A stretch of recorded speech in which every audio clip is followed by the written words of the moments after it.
Welcome back to another Dungeons & Dragons Part 2 adventure with ChatGPT as the Dungeon Master. If you haven't watched the first episode, then you'd be kind of lost as to why we're down here in the sewers, so if you want to see that episode first, I'll put it someplace so you can be caught up.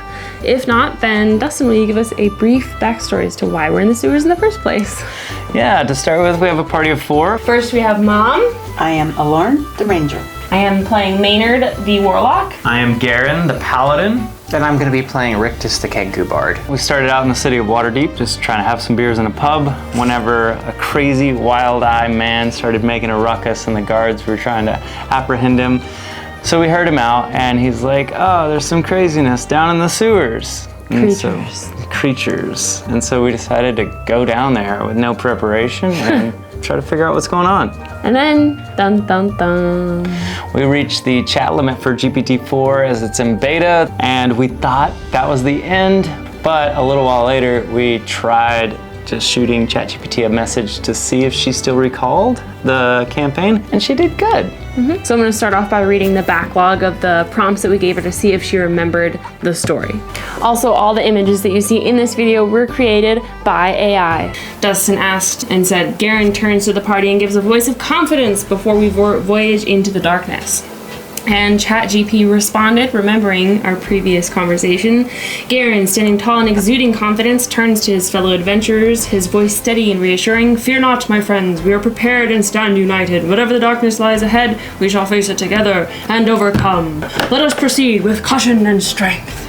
Yay. His words resonate with the party, providing a boost of morale. The shared glances among the group convey a silent agreement. You are ready to face what comes next. Emboldened by Garen's words, the party takes a collective deep breath and begins to move forward, delving deeper into the darkness of the sewer, ready for whatever challenges lie ahead. As you progress, the tunnels begin to twist and turn, making it harder to keep a sense of direction. Oh no. It would be nice to have a map or a guide, but we were really in a hurry. You sense that you are getting closer to the source of the disturbance. After navigating through the labyrinth tunnels for what feels like hours, you come across a larger chamber. The air here is heavier, and the walls are marked with strange, dark stains.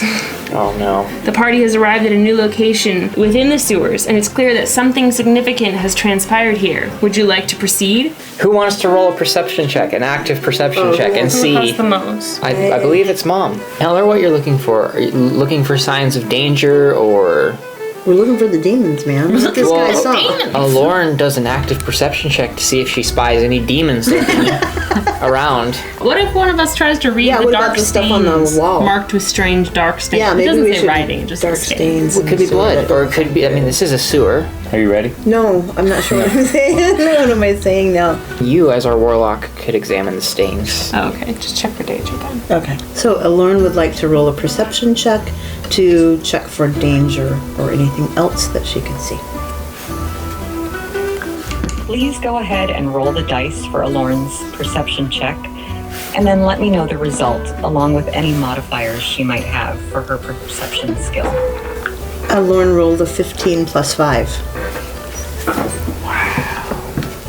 With a roll of 15 and a perception modifier of 5, Alorn gets a total of 20. That's an impressive result. Alorn takes a moment to survey the chamber, her eyes scanning every nook and cranny, her ears tuned to the slightest sound. She notices that the dark stains on the walls seem to be some sort of residue, possibly left behind from some kind of liquid. The pattern suggests it was not randomly splashed. It was placed with intention. Alorn also picks up on faint, almost inaudible whispers echoing through the chamber. The source isn't immediately clear, but it adds an eerie layer to the already tense atmosphere. While she doesn't see any immediate threats or traps, the feeling of unease is palpable. The party now has more information about this chamber, and Alorn's keen senses have helped to ensure you are not walking into an ambush. So should I roll an Arcana check? Yeah, you can look at him and say you roll an Arcana check to see if there's anything magical about the placement or nature of the residue. You could taste the residue to see if you want to know what it is. You taste the residue. I'm not going to taste the residue. I'm just saying, there's options. It doesn't have to be an Arcana check. It could be something else. Should we just leave this line be and move on? This seems promising if we're looking for cultists. It seems like it's important if she mentioned. What are you doing? I was gonna roll an Arcana check, and don't lick the wall. Maybe don't lick the wall. Yeah, don't lick the wall. Alright. Mom says don't lick the wall. Mom says Remember, don't lick the Maynard wall. wants to roll Don't an touch the arcana check. bathroom. Don't touch anything bathroom. And don't lick the slime on the And wall in don't the lick in the sewers. sewers, yeah. Or Maynard. Say Maynard wants to Oh, roll. yes. Maynard wants to roll an arcana check to see if she recognizes the markings on the wall or if there's anything weird about them. Please go ahead and roll the dice for Maynard's Arcana check, and then let me know the result, along with any modifiers she might have for her Arcana skill. Maynard rolled a 9 plus 2 modifier. It's not great. With a roll of 9 and an Arcana modifier of 2, Maynard gets a total of 11. Maynard focuses her attention on the markings, trying to discern their nature and origin. She notes that the patterns are intricate and there's a certain rhythm to their placement on the walls. However, the specific details elude her.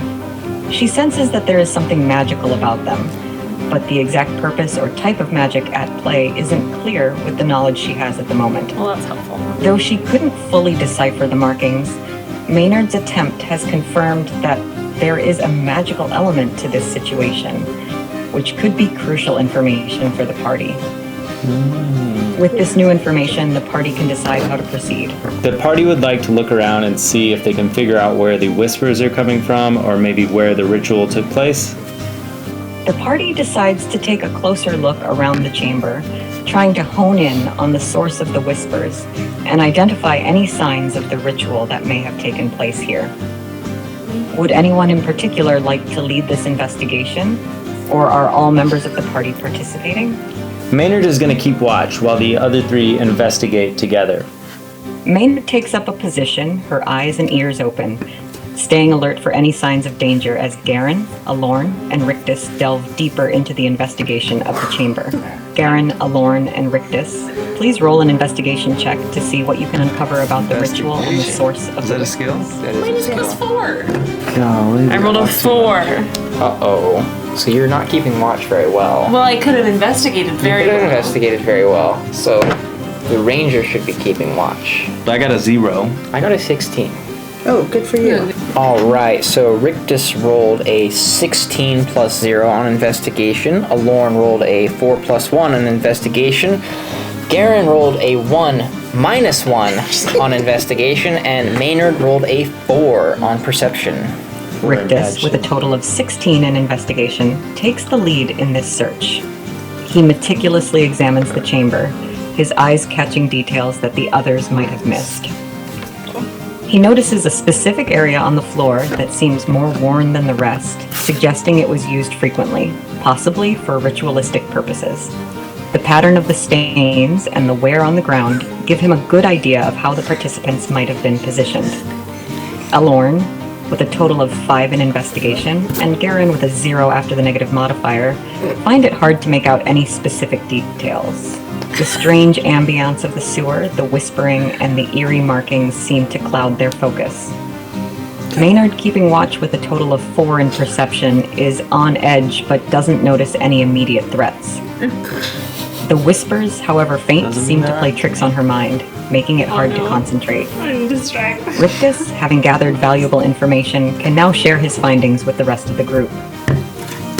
The worn area on the floor, and the positioning he was able to deduce could be crucial clues in understanding what happened here. Could it though? The party has a decision to make. She said, Would you like to further investigate the area Rictus identified? Ask Tobin if he recognizes anything based on these new findings, or take some other action? Ask for clarification. Is Tobin still with us, or did he stay behind? For clarification, is Tobin still with us or did he stay behind? So Garen we could set a asks trap for Tobin. them. We could make a mirage. I'm a fake. Is that an illusion? A naked illusion now. Oh no. Let's see how the AI resolves that.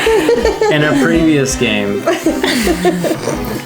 there was some, what were they called? Goblins. And we needed to try to get them, pick them off one by one. They were all in a cave together.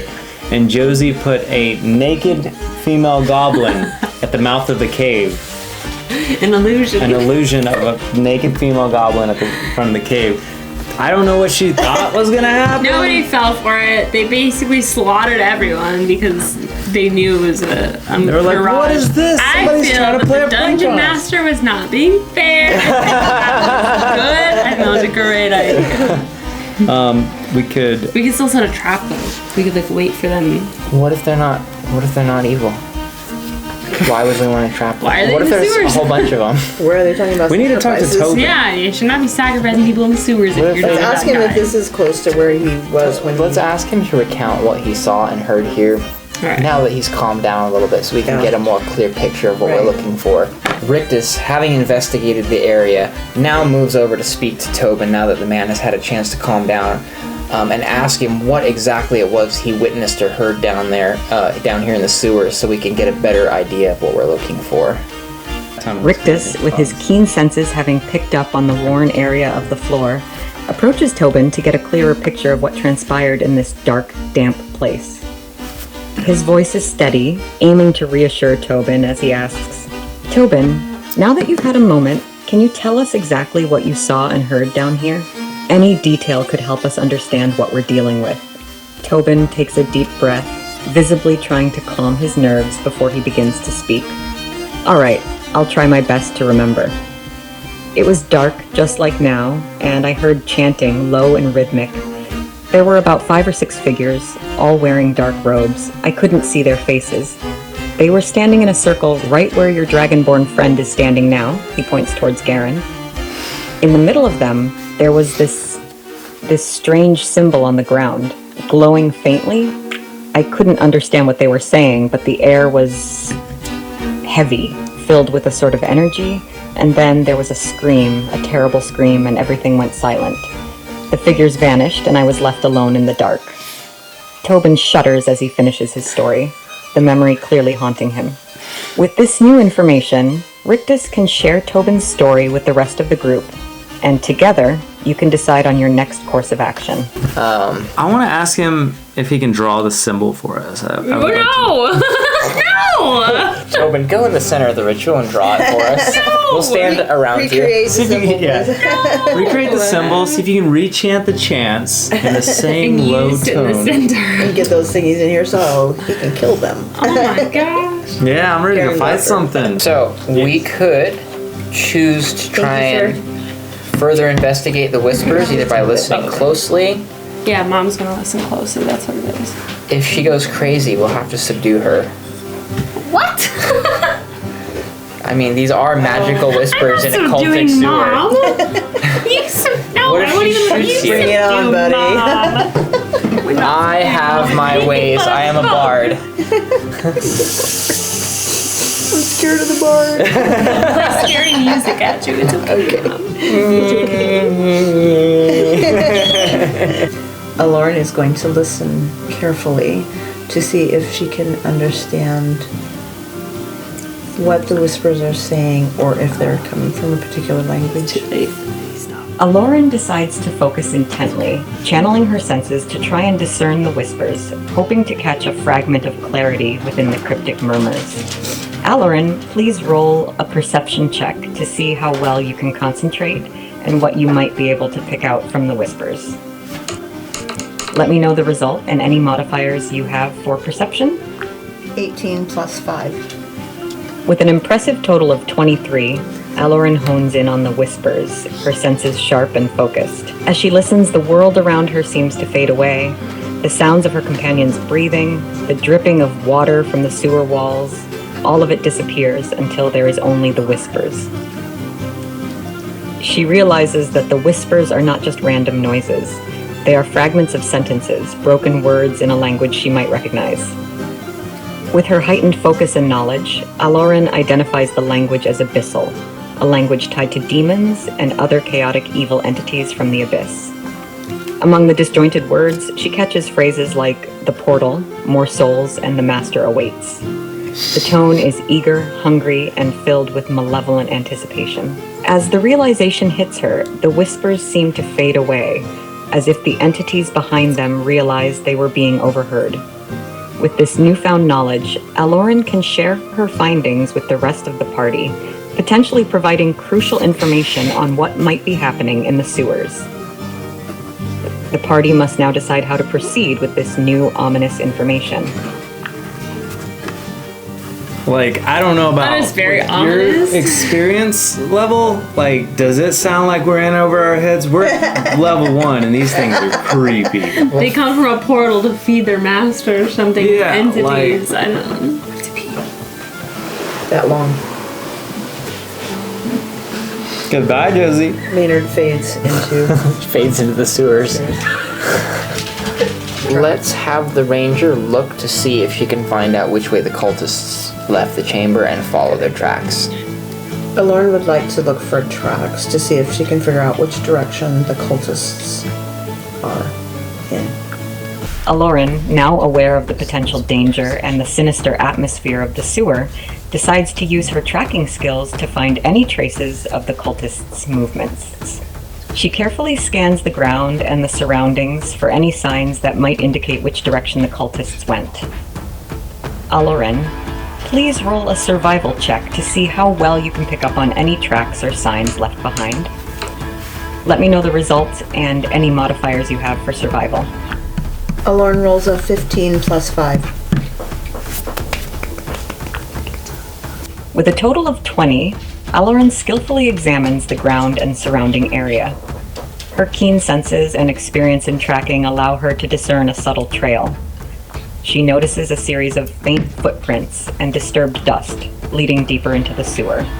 The tracks seem to be a mix of human-sized and smaller footprints, and they are accompanied by faint drag marks, suggesting that something or someone was being pulled along the ground.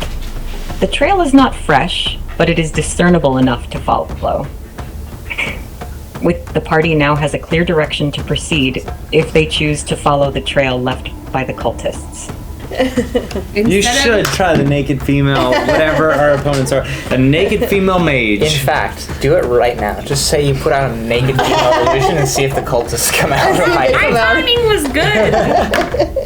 The dungeon master didn't think so, though. We can try it with this okay. dungeon master. Yeah, she would see the beauty in my plan. Just like the cultists. Okay, what if instead of we have mom go first? What if she guides us from the back? That way she's not in the front, and we have Dustin go in the front because he's like the bronze of the operation. Because we're trying to follow tracks, and if we all three walk over them before she can look It's at kinda them, hard they're going to be to- destroyed. Okay. Alorn decides to follow the tracks, followed closely by Garen, Maynard, then Rictus. Aloran takes the lead, her eyes locked on the faint trail left by the cultists. Garen follows closely behind, his armor clanking softly in the quiet sewer. Maynard and Rictus bring up the rear, staying alert and ready for whatever might come their way. The party navigates through the dark, damp tunnels, following Aloran's lead as she tracks the cultists' path. The air grows heavier and the whispers, though still faint, become more persistent as they delve deeper into the sewer. As the party progresses, the signs of the cultist passage become more evident. There are occasional scraps of cloth caught on protruding pipes, and the drag marks on the ground are more pronounced. The atmosphere is tense, and every sound seems amplified in the enclosed space of the sewer. The party remains on high alert, aware that they are delving into potentially dangerous territory. After some time, the tunnel opens up into a larger chamber. The tracks lead directly into this space, and it is here that the party must decide their next course of action. Keep tracking until you find them. I'm ready for battle. What if we just wander these caves for the rest of our life? Like I the next know. 4 hours, and then tomorrow for the next 4 hours. We are going to find out how Wondering. much ChatGPT likes to build a situation before Yeah. it's bringing on us. It could be a very long time. This could be a mystery campaign rather than a combat campaign. It's true. It could be hours before we see battle. She's gonna starve us to death. The group proceeds to track the All right. The faint tracks Aloran has been following are more pronounced in this chamber, and they lead towards a darkened tunnel on the far side of the room. The drag marks continue alongside the footprints, suggesting that whatever or whoever was being dragged was taken this way. With a clear direction to follow, the party now has the option to continue tracking the cultists through the darkened tunnel or to explore the chamber further in search of more clues. How would the party like to proceed? Armed with this new information, the party chooses to continue its pursuit of the cultists, now more cautious than ever, knowing that there may be a fiendish presence lurking in the sewers with the cultists. We keep the same marching order, with Alorn taking the point of the party to see what she can find and to see if she perceives any danger before we run into it, and with Garen close behind, providing support in case the danger presents itself. Maynard and Rictus bring up the rear, ready to support their comrades. The whispers grow slightly louder as the party delves deeper into the sewers, and the air becomes heavier, charged with an unseen energy. Alorn, with her heightened perception, remains focused, her eyes and ears searching for any signs of the cultists or potential threats. If Alorn would like to make another perception check to search for danger or tracks, she can do so now. The rest of the party should also be ready to act, depending on what she finds. Oh, wow! Kicking off. Oh no. We're ready to Eight! Oh, wow! All these good rolls, and now when danger is at hand.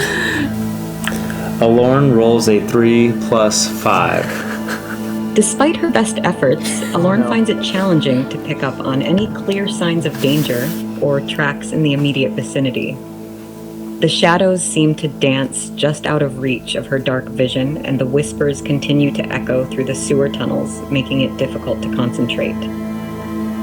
She glances back at her companions, giving them a subtle nod to indicate that for now, the way seems clear, but her expression shows a hint of frustration at not being able to discern more from their surroundings. Garen, picking up on Alorn's cues, tightens his grip on his weapon, ready for whatever might come their way. Maynard and Rictus, although not able to see as clearly in the dark as Alorn, remain vigilant, their senses alert to any sudden movements or sounds. The party decides to continue forward, with Alorn leading the way, her steps cautious but determined. The atmosphere in the sewer grows tenser with every step they take, and the whispers seem to grow just a bit louder, a faint hint of malice in their tone. As they press on, the narrow passageway begins to widen, and the faint outline of a larger chamber becomes visible in the distance. Alorn, aware that this could be a potential hiding place or gathering spot for the cultists, motions for the party to stop and prepares to take a closer look. So, I have a spell called Disguise Self, where I can make myself appear differently. What if I did my best impression of a sinister cultist and I went in ahead to see if I could infiltrate while you guys kind of watch? And if I get in trouble, you can jump in and potentially surprise them while I'm dialoguing with them if they're in there. approves of this. I like it. Lauren doesn't have to go first. She's very happy. Using the cloth and sigil that we found earlier, Rictus casts Disguise Self on himself as a spell, forming the image of what he believes the cultist will appear like. He appears as a dark, robed and sinister-looking cultist, and using this disguise, he proceeds forward into the chamber ahead while his party, lurking in the shadows, watches to see what happens, ready to jump in and support if necessary, while he scouts ahead in disguise as a cultist. Rictus focuses for a moment, channeling his magical energy to alter his appearance. In just a blink, he transforms from a Kenku bard into a dark, robed figure, bearing the sinister sigil that the party found earlier. His new guise convincingly mirrors that of a cultist, ready to infiltrate their ranks. With a nod to his companions, Rictus confidently steps forward into the chamber, his movements careful yet assured. The rest of the party fades back into the shadows, ready, their eyes fixed on Rictus as he ventures into potential danger. They are poised to spring into action at a moment's notice, should the need arise. As Rictus enters the chamber, he finds himself in a space that seems to have been carved out of the sewer tunnels intentionally. The walls are adorned with more of the dark sigils he saw on the cloth, and the air is thick with an ominous energy. In the center of the chamber, Rictus spots a small group of robed figures, their heads bowed in concentration as they chant in a language that seems to echo with dark power. They don't seem to notice him at first, fully engrossed in whatever dark ritual they are performing. Rictus now faces a choice. He can attempt to blend in and gather information, try to disrupt the ritual, or signal to his party to attack. What would he like to do? Go butt in and hold their hands and be like, I'm late. I'm so sorry. I'm late. Just grab their hands and bustle in there. And just start trying to I mimic. just got my robes back As I on the can do, I one. can convincingly mimic any language I I'm hear. playing the violin for them. Sorry, guys. I'm late Oh, for cool. the All right, yeah. ceremony. I was worried about that. That's what I was gonna say. I was like, this all sounds great, but he doesn't speak blah blah blah. There's I a don't reason know. disguise self is in my arsenal. Anybody I hear, I can sound exactly like them. Oh, cool. Nice. Still wearing his disguise as a cultist, Rictus hesitates only a moment before proceeding in. He uses his Kenku mimicry to mimic the chanting that the cultists are making as he wades in amongst their group to join them. While he is thus disguised as one of their number, he takes stock of how many cultists there are and tries to discern any details that he can about their ritual. Rictus seamlessly merges into the group of cultists, his mimicry perfect as he takes up their dark chant. He moves with a practiced ease as if he's done this 100 times before, his keen eyes scanning the room and the ritual taking place. As he gets closer, Rictus counts 6 cultists in total, all deeply focused on the ritual. That's a lot. They stand in a circle, a dark and shimmering energy emanating from the center. He notices an assortment of strange symbols and components laid out carefully around them. The air is heavy with dark magic, and Rictus can feel the power flowing through the room. The cultists' chant rises and falls in a hypnotic rhythm, and Rictus realizes they are summoning something. He can't tell exactly what, but he knows it's powerful, and it's close to breaking through. In the midst of the chanting and dark energy, Rictus spots a figure at the edge of the circle, slightly apart from the others. This figure seems to be directing the ritual, their robe adorned with more intricate symbols, indicating a higher rank or level of power within the cult. Rictus now has a choice. He can continue to blend in and observe, hoping to gather more information, or he could attempt to subtly sabotage the ritual from within. So we didn't talk about this before, but I wish we did, because I would say, hey, give me this signal if you need me to charge in there and slice the head off of one of them. Just like point at him and go, ha ha, and I'll know that's my signal. Okay, hold on. So since you blended in with them and you are now like Judy Seamlessly blended in. That Kenku maybe mimicry. If you say something like if you start like doing the just chant wrong, maybe it'll mess it up and be like, oh, sorry guys, I just haven't been Or practicing this you week. could just throw, what's your biggest weapon, a violin? Play them a sad song? I pull out my violin. Josie could cast a Plays the song from the Titanic? That way there we go. But a naked cultist. So I have a few tricks up my sleeve, but I am not quite the combatant that Dustin Okay. especially is. However, if it comes to a scrap, I'm confident in my ability to survive long enough for you guys to He jump runs. He rolls an initiative of 22 and runs. Hey, that's one of the ones I could have picked. I'm Just like swift departure. I didn't take it. I do have a mage hand though. My mage hand could sneak in there and like nudge a You have symbol mage so hand? it'll mess it up. And, So like, I have an idea for your smudge the illusion. drawing. I don't have illusion A anymore. I naked. changed it out for mage hand. I was gonna say, create an illusion of a fiend to make them believe that their summoning succeeded. That would have been good. Just for a moment, long enough for them to stop the ritual and go, oh, they ruined the ritual. Yeah. But then they'd know that something was up and they would attack. Yeah.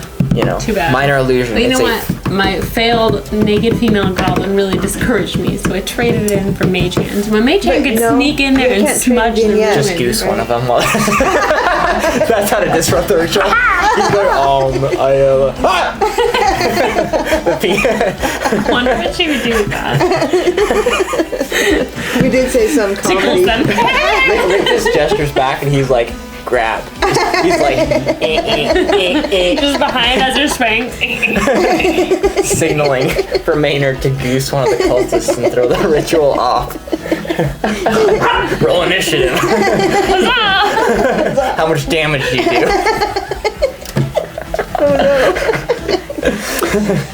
Now. That's plan A. Plan B. It's your call. He's like, no, You can I do- want to go kill something. I want to slice someone's head off. So like, if you signal to me, I'll charge in right Okay. now. But And if you signal me, I'll send my hand in there to goose someone. you could try to throw off their chant. You can count on me. Like we're a little late to the party. We're a little late to the party, meaning they're about to summon this guy. Yeah. We've got. Should've been Stop here. it. We got to stop it before they Okay, summon I him. want to look at the ritual and see what I can do to discreetly disrupt it, to see if there's anything I can like nudge to mess the whole thing up without giving myself away. Alright. Or if we have to do something more drastic to stop the ritual. All right. Rictus blows his cover. And says, whoops. Abby, come here. Are you ready? Yeah. Rictus, continuing to act out his role as a cultist to remain undercover, examines the ritual before him to see if he can perceive any obvious way where he might subtly disrupt it without giving away that he is not one of the cultists performing it. We start speaking for Garen too. Maintaining his disguise and chanting along with the cultists, scans the ritual area for any potential weaknesses or elements he could tamper with subtly. His sharp eyes quickly identify a few key components laid out around the circle that seem crucial to the ritual. There are various arcane symbols drawn on the ground, and several items placed at specific points around the circle. Rictus notices that some of the items are aligned in a particular pattern, likely channeling the dark magic for the summoning. With his knowledge of arcane practices, Rictus figures that even a slight alteration to these components or their arrangement could disrupt the flow of magic without immediately alerting the cultists. He could try to kick some dirt over a part of a symbol, nudge one of the items out of place with his foot, or use a subtle spell if he has one that could achieve the desired effect. However, he also realizes that he needs to be extremely careful. The cultists are deeply focused on the ritual, but any sudden or noticeable disruption could draw their attention and blow his cover. Rictus prepares to act, choosing the method of disruption he believes has the best chance of success while minimizing the risk of detection. Before I jump in and do that, does anybody have a spell or an action or anything that they could use? Hellish rebuke. Surround them in the flames of hell. They haven't have hit that? you yet. Yeah, you gotta get hit first. That may be Okay. coming though. Hellish Keep that rebuke. ready. All right. A spell Well, called that. are you guys ready for this? This might be the most risky roll of the session so far. Rictus, having examined the ritual and decided the best way to interrupt it, continues to chant and hold his composure, continuing to act like a cultist, but as subtly as he can, trying not to attract the notice of the cultists, he very gently reaches out to nudge one of the pieces of the ritual slightly out of place with his foot, hoping that the cultists do not perceive that he is disrupting their ritual. Okay. Rictus stays calm and focused, blending in seamlessly with the chanting cultists. I would make him roll sleight of He hand. carefully moves his foot toward one of the ritual components, a small, darkly gleaming stone, positioned at a precise point around the circle. In sync with the rhythm of the chant, he gently nudges the stone, hoping to disrupt the flow of magic without drawing any attention to himself. His movements are calculated and discreet, masked by the swaying of his robed figure and the echoing chants filling the chamber. The stone shifts just a fraction of an inch, but in the delicate balance of the ritual, even a small disturbance can have significant effects. Rictus watches closely, ready to react if needed, hoping that his subtle sabotage has disrupted the ritual enough to prevent whatever dark summoning the cultists are attempting. Garen, Maynard, and Alorn attack from the darkness, hoping to catch the cultists by surprise. Garen, Maynard, and Alorn This is what we've been waiting for. weapons at the ready, aiming to catch the cultists off guard. The sudden intrusion breaks the rhythmic chanting as the cultists scramble to respond to the unexpected threat. Garen charges forward, his sword raised high, ready to bring it down upon the nearest cultist. Alorn, quick and nimble, nocks an arrow and aims for one of the cultists at the edge of the group, while Maynard begins to mutter an incantation, her hands glowing with eldritch energy. The element of surprise is on their side, and the cultists, momentarily stunned, are slow to react. The party has a crucial moment to press their advantage and disrupt the ritual further. Rictus, still disguised and in the midst of the cultists, has a unique opportunity to attack from within their ranks, potentially catching them even more off guard. ChatGPT, should we roll initiative at this point in the game, or do we have a chance to choose further action before we do that? Go ahead. Let's roll for initiative to see how quickly each member of your party and the cultists react to the sudden turn of events. In our current game, are you rolling initiative for the cultists while we roll initiative for the party? Yes, that's correct. All right. Rictus rolled a 4+1 on initiative. Alorn rolled a 9+2 on initiative. Maynard rolled a 12 on initiative, and Garen rolled a 17 on initiative. Great. Thanks for sharing your rolls. Here's how the initiative order looks. 1, Garen 17, 2, Maynard 12, Alorn 11, 4, Cultist 10, Rictus 5. Garen is up first. What would he like to do? Garen, keeping a close eye on which one is actually Rictus, charges in and attacks the one closest to him with his longsword. Garen charges forward, swinging his weapon at the nearest cultist. Can you roll an attack for him, please? The +5 on the longsword. Just came first. Garen rolls a 12 plus 5. With a total of 17, Garen's attack successfully hits the cultist. That's good. His weapon finds its mark, and now he can roll for damage to see how much harm he's inflicted. Garen rolled a 1 plus 3 For damage. With that roll, Garen aims cultist, but in the heat of the moment, his attack goes off course and misses its target. The cultist, now aware of the danger, is ready to defend himself. Okay, I think she misunderstood. You rolled a 17 to hit, and you rolled a 4 on damage. I would say go back. Go back a little bit. Garen charged in, but he rolled a 17 to hit and a 4 for damage. The cultist stumbles from the impact, momentarily thrown off balance. Garen has successfully entered the fray, his sword connecting with his enemy and making his presence known. Next up in the initiative order is Maynard, the warlock. She's ready to take her turn and decide how she wants to contribute to this combat situation. What will she do? Maynard chooses to attack one of the cultists, keeping in mind which one is Rictus, and chooses to attack one of the cultists with Eldritch Blast. I'm pretty sure she will not have you blast me Great by choice. accident. Just saying. Eldritch Blast is a powerful cantrip. Maynard needs to make a ranged spell attack against the cultist she's targeting. What did Maynard roll for her attack? Maynard rolls a 15 plus 5 to hit. That's a solid hit. Maynard's Eldritch Blast streaks through the air and strikes the cultist. Now she needs to roll for damage. What's the result of her damage roll? A lousy 2. Even though it's a low roll, every bit counts in a fight. The Eldritch Blast hits the cultist, causing him to stagger back with the impact. He's definitely felt that hit, but he's still standing. Now, who's up next in the initiative order? Alorn takes aim with her longbow to hit one of the cultists that's already been damaged. Great choice. Let's go ahead and roll for the attack. What does Alorn get for her attack roll with her longbow?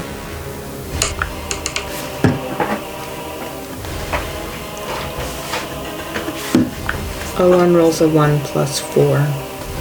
You have reached the message cap for GPT-4. No! Please try again later. If you would like to see more, let us know in the comments below, and we will make another video of Dungeons and Dragons. What? We're gonna keep this going. We are gonna kill these cultists. If they want to, what if we Cute. make an hour video of us just playing a game and they're like, please, God, let it end. Cue the to be continued screen and then cut to the next session because I'm ready to find out what happens when Mom rolls a 4. Does it hit? Does it hit Rictus?